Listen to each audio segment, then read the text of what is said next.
Hello friends, मैं हूं सुदर्शन प्रकाश और आप देख रहे हैं यूट्यूब चैनल गुरु चकाचक। दोस्तों, ये 19 जुलाई का करंट अफेयर्स है। वीडियो के बीच में आपसे एक क्वेश्चन पूछूंगा जिसका आंसर आपको कमेंट बॉक्स में देना है। आज के करंट अफेयर्स का पीडीएफ आपको गुरु चकाचक के टेलीग्राम ग्रुप में मिलेगा। टेलीग्राम ग्रुप का लिंक डिस्क्रिप्शन बॉक्स में। तो चलिए शुरू करते हैं। आज का पहला क्वेश्चन है, भारत ने पेट्रोलियम भंडार को रखने के लिए किस देश के साथ समझौता ज्ञापन पर हस्ताक्षर किया है? 4 ऑप्शन है, रूस, अमेरिका, जापान, कनाडा। इसका सही आंसर है बी, अमेरिका। भारत ने रणनीतिक जरूरत को देखते हुए अमेरिका में अपना कच्चा तेल भंडार को रखने का फैसला किया है और इसके लिए दोनों देशों के बीच आपसी सहयोग के समझौते पर हस्ताक्षर किए गए और साथ ही इसमें सूचनाओं का आदान प्रदान और सर्वोत्तम अभ्यास भी शामिल है। इसका आयोजन केंद्रीय पेट्रोलियम व प्राकृतिक गैस मंत्री धर्मेंद्र प्रधान और अमेरिका के ऊर्जा सचिव डैन ब्रोइलेट के बीच हुआ। इस साझेदारी के तहत भारत और अमेरिका ने पिछले 3 वर्षों में अपने हाइड्रोकार्बन व्यापार में वृद्धि की है। 2019-20 के बीच द्विपक्षीय हाइड्रोकार्बन व्यापार 9.2 बिलियन अमेरिकी डॉलर था। भारत और अमेरिका वर्तमान में कार्बन कैप्चर, उपयोग और भंडारण पर काम कर रहे हैं। कच्चे तेल का भंडारण भारत में मैंगलोर, पाडूर और विशाखापट्टनम में होता है। नेक्स्ट क्वेश्चन है, हाल ही में स्ट्रीट वेंडर्स को ऋण प्रदान करने के लिए किस ऐप को लॉन्च किया गया है? 4 ऑप्शन है, पीएम स्वनिधि ऐप, ऋण ऐप, लोन हेल्प ऐप, इनमें से कोई नहीं। सही आंसर है ए, पीएम स्वनिधि ऐप। हाल ही में स्ट्रीट वेंडर्स को ऋण प्रदान करने के लिए पीएम स्वनिधि ऐप लॉन्च किया गया और इसे गूगल प्ले स्टोर से निःशुल्क डाउनलोड किया जा सकता है। इसका उद्देश्य छोटे दुकानदारों को ऋण के लिए आवेदन करने में सहूलियत प्रदान करना है। पीएम स्वनिधि का पूरा नाम प्रधानमंत्री स्ट्रीट वेंडर्स आत्मनिर्भर निधि है। यह एक क्रेडिट सुविधा योजना है जिससे 50 लाख से अधिक शहरी और ग्रामीण स्ट्रीट वेंडर्स को मदद मिलेगी। इस योजना की मदद से स्ट्रीट वेंडर्स अपनी आजीविका फिर से शुरू कर पाएंगे। इस योजना के तहत स्ट्रीट वेंडर्स को 10,000 रुपये का ऋण प्रदान किया जाएगा और स्ट्रीट वेंडर्स को 1 वर्ष के अंदर मासिक किस्तों के रूप में इस राशि को लौटाना होगा।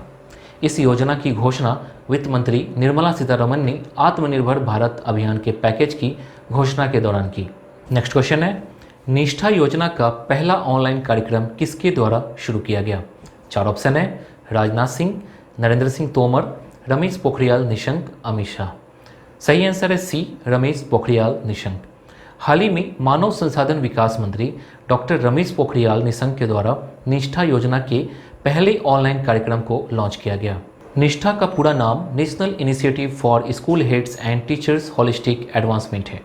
33 राज्यों और केंद्र शासित प्रदेशों ने समग्र शिक्षा के अंतर्गत इस कार्यक्रम को अपनाया है एवं 29 राज्यों और केंद्र शासित प्रदेशों में निष्ठा प्रशिक्षण कार्यक्रम को राज्य स्तर पर एनसीईआरटी द्वारा संपन्न कराया गया। शिक्षा के स्तर को बेहतर बनाने के लिए मानव संसाधन विकास मंत्रालय के द्वारा निष्ठा योजना को 21 अगस्त 2019 को शुरू किया गया था। यह एक राष्ट्रीय पहल है जिसके अंतर्गत शिक्षकों और स्कूल प्रमुखों के लिए शिक्षा कार्यक्रम के अंतर्गत प्राथमिक प्रशिक्षण उपलब्ध कराया जाता है। नेक्स्ट क्वेश्चन है, हाल ही में भारत ने किस देश के साथ साइबर सुरक्षा समझौता पर हस्ताक्षर किया है? 4 ऑप्शन है, अमेरिका, रूस, जापान, इजराइल। सही आंसर है डी, इजराइल। हाल ही में भारत और इजराइल ने साइबर हमलों से निपटने और आपसी सहयोग बढ़ाने के लिए एक समझौते पर हस्ताक्षर किया है। इजराइल में भारत के राजदूत संजीव सिंगला और इजराइल के राष्ट्रीय साइबर निदेशालय के महानिदेशक येंगल उन्ना के बीच इस समझौते पर हस्ताक्षर किए गए। इस समझौते में भारतीय कंप्यूटर इमरजेंसी रिस्पांस टीम भी शामिल है जो इलेक्ट्रॉनिक्स और सूचना प्रौद्योगिकी मंत्रालय के अंतर्गत काम करती है। कोविड-19 के कारण पूरे विश्व में कार्य संस्कृति बदल रहा है। वर्क फ्रॉम होम संस्कृति से कार्य दिन प्रतिदिन बढ़ रहा है जिसके कारण साइबर खतरे भी बढ़ गए हैं। इजराइल दक्षिण पश्चिम एशिया में स्थित एक देश है और इसकी राजधानी है यरूशलेम। यहाँ के राष्ट्रपति रेवेन रिवलिन और प्रधानमंत्री बेंजामिन नेतन्याहू हैं। नेक्स्ट क्वेश्चन है, नेल्सन मंडेला अंतर्राष्ट्रीय दिवस कब मनाया जाता है? 4 ऑप्शन है, 17 जुलाई, 18 जुलाई, 19 जुलाई, 20 जुलाई। सही आंसर है बी, 18 जुलाई। नेल्सन मंडेला अंतर्राष्ट्रीय दिवस प्रतिवर्ष 18 जुलाई को संयुक्त राष्ट्र द्वारा नेल्सन मंडेला के जन्मदिवस की यादगार में मनाया जाता है। यह दिन अंतर्राष्ट्रीय स्तर पर लोकतंत्र के लिए संघर्ष और दुनिया भर में शांति की संस्कृति को बढ़ावा देने में नेल्सन मंडेला के योगदान को स्वीकार करता है। वो दक्षिण अफ्रीका के प्रथम अश्वेत राष्ट्रपति थे। राष्ट्रपति बनने से पहले वे दक्षिण अफ्रीका में सदियों से चल रहे रंगभेद का विरोध करने वाले अफ्रीकी नेशनल कांग्रेस और इसके सशस्त्र गुट उमखोतोवे सिजवे के अध्यक्ष रहे। रंगभेद विरोधी संघर्ष के कारण उन्होंने 27 वर्ष रॉबिन द्वीप के कारागार में बिताए, जहां उन्हें कोयला खनिक का काम करना पड़ा था। 1990 में श्वेत सरकार से हुए एक समझौते के बाद उन्होंने नए दक्षिण अफ्रीका का निर्माण किया। वे दक्षिण अफ्रीका एवं पूरे विश्व में रंगभेद का विरोध करने के प्रतीक बन गए और संयुक्त राष्ट्र संघ ने उनके जन्म दिवस को नेल्सन मंडेला अंतर्राष्ट्रीय दिवस के रूप में मनाने का निर्णय लिया। दोस्तों, मैं फिर आपसे एक क्वेश्चन पूछ रहा हूं जिसका आंसर आपको कमेंट बॉक्स में देना है। क्वेश्चन है, नोबेल पुरस्कार जीतने वाले पहले भारतीय कौन थे? क्वेश्चन है, नोबेल पुरस्कार जीतने वाले पहले भारतीय कौन थे? 4 ऑप्शन है, सीवी रमन, हरगोविंद खुराना, रविंद्रनाथ टैगोर, वेंकट रामाकृष्ण।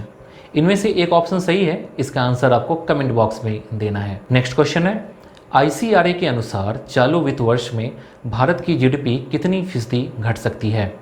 4 ऑप्शन है, 6.5%, 7.6%, 8.3%, 9.5%। इसका सही आंसर है डी, 9.5%। घरेलू रेटिंग एजेंसी ICRA ने चालू कारोबारी साल में देश की GDP में गिरावट के अपने अनुमान को और बढ़ा दिया है। एजेंसी ने कहा है कि चालू कारोबारी साल में देश की GDP में 9.5% की गिरावट आ सकती है। रेटिंग एजेंसी ICRA के अनुसार भारत की GDP विकास दर चालू वित्त वर्ष में 9.5% रह सकती है। देश में कोविड-19 के बढ़ते संक्रमण के कारण भारत के सकल घरेलू उत्पाद में काफ़ी कमी आ सकती है। ICRA, जिसे investment information and credit rating agency of India limited के नाम से जाना जाता है, यह एक क्रेडिट रेटिंग एजेंसी है। इसकी स्थापना 1991 में किया गया था और इसका हेडक्वार्टर हरियाणा के गुरुग्राम में है।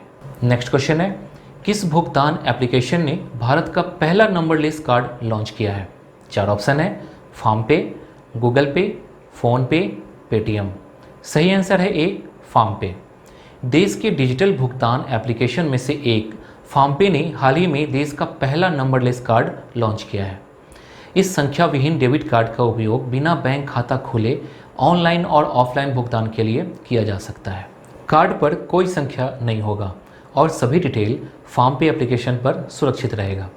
सभी ट्रांजैक्शन को fingerprint, face ID, pattern lock या पिन जैसे डिवाइस लॉक से सुरक्षित किया जा सकता है। कहीं खो जाने, चोरी होने और कार्ड की जानकारी किसी दूसरे को पता चलने पर भी इस ऐप से आसानी से ब्लॉक या पॉज किया जा सकता है। नेक्स्ट क्वेश्चन है, ओडिशा सरकार ने किस योजना के तहत ट्रांसजेंडर को पेंशन प्रदान करेगी? 4 ऑप्शन है, ट्रांसजेंडर देखभाल योजना, ट्रांसजेंडर पेंशन योजना, मधु बाबू पेंशन योजना, इनमें से कोई नहीं। सही आंसर है सी, मधु बाबू पेंशन योजना। मधु बाबू पेंशन योजना एक सामाजिक सुरक्षा योजना है जिसे ओडिशा में शुरू किया गया है। इस योजना के तहत लगभग 5000 ट्रांसजेंडरों को पेंशन के रूप में 500 रुपये, 700 रुपये और प्रति माह 900 रुपये दिए जाएंगे। वर्तमान में तलाक के मामलों में लड़ने वाली महिलाओं को भी इस योजना के तहत लाया जाना है। इस योजना का लाभ उठाने के लिए लाभार्थी की आय प्रति वर्ष 40,000 रुपये से अधिक नहीं होनी चाहिए। यह योजना 2008 में ओडिशा राज्य में शुरू की गई थी। यह 2 पेंशन योजनाओं जैसे संशोधित वृद्धावस्था पेंशन नियम 1989 और विकलांगता पेंशन नियम 1985 का विलय है। दोस्तों, ओडिशा के मुख्यमंत्री हैं नवीन पटनायक और राज्यपाल हैं गणेशी लाल। नेक्स्ट क्वेश्चन है, HCL कंपनी का चेयरपर्सन किसे बनाया गया है? 4 ऑप्शन है, रविंद्र जैन, रोशनी नाडर, राजीव सिंह, मिताली गौर। सही आंसर है बी, रोशनी नाडर। रोशनी नाडर HCL कंपनी की नई चेयरपर्सन बन गई हैं। 38 साल की रोशनी अब अपने पिता शिव नाडर की जगह ये पद संभालेंगी। इससे पहले वह HCL इंटरप्राइज की CEO और एग्जीक्यूटिव डायरेक्टर थी। साल 2019 में रोशनी नाडर फोर्ब्स की 100 मोस्ट पावरफुल वुमन की लिस्ट में 54वें स्थान पर थी। वहीं IIFL wealth Hurun India rich list के अनुसार रोशनी नाडर भारत की सबसे अमीर महिला है। नेक्स्ट क्वेश्चन है, भारतीय मूल के किस व्यक्ति को सूरीनाम का राष्ट्रपति चुना गया है? 4 ऑप्शन है, संतोष प्रसाद, रमेश कुमार त्रिपाठी, मनोज सिन्हा, चंद्रिका प्रसाद संतोखी। सही आंसर है डी, चंद्रिका प्रसाद संतोखी। हाल ही में लैटिन अमेरिका देश सूरीनाम के 9वें राष्ट्रपति के रूप में भारतीय मूल के चंद्रिका प्रसाद संतोखी को चुना गया है। वो देश की नेशनल असेंबली द्वारा निर्विरोध चुने गए हैं। वह डेसी बाउटर्स की जगह लेंगे। सूरीनाम दक्षिण अमेरिका महाद्वीप के उत्तर में स्थित एक देश है। देश की दक्षिणी सीमा ब्राज़ील और उत्तरी सीमा अटलांटिक महासागर से मिलती है। इसकी राजधानी पारामारिबो है और यहाँ की आधिकारिक भाषा डच है। दोस्तों, कल मैंने आपसे एक क्वेश्चन पूछा था, भारत में चाय का उत्पादन सबसे ज़्यादा किस राज्य में होता है? 4 ऑप्शन थे, असम, पश्चिम बंगाल, मिजोरम, सिक्किम। इसका सही आंसर है असम। भारत में चाय का उत्पादन सबसे ज़्यादा असम राज्य में होता है। असम विश्व का सबसे बड़ा चाय उत्पादक क्षेत्र है जो ब्रह्मपुत्र नदी के किनारे स्थित है। असम की उष्णकटिबंधीय जलवायु वाली चाय को दुनिया में सबसे अच्छी चाय के रूप में जाना जाता है। असम की राजधानी दिसपुर है। इस राज्य के उत्तर में अरुणाचल प्रदेश, पूर्व में नागालैंड तथा मणिपुर, दक्षिण में मिजोरम तथा मेघालय एवं पश्चिम में बांग्लादेश स्थित है। आज का क्वेश्चन मैं पहले ही पूछ चुका हूँ, फिर भी आपको यहाँ क्वेश्चन दिख रहा है, इसका आंसर आपको कमेंट बॉक्स में दीजिए। तो दोस्तों, आज के लिए बस इतना ही। उम्मीद है कि ये वीडियो आपको पसंद आई होगी। पसंद आई तो वीडियो को लाइक कीजिए और अपने दोस्तों के साथ ये वीडियो शेयर जरूर कीजिए। अगर आपने अभी तक इस चैनल को सब्सक्राइब नहीं किया है तो प्लीज़ कर लीजिए। साथ ही बेल आइकन पर प्रेस कर लीजिए ताकि नए वीडियो के नोटिफिकेशन सबसे पहले आपको मिल सके। Thank you.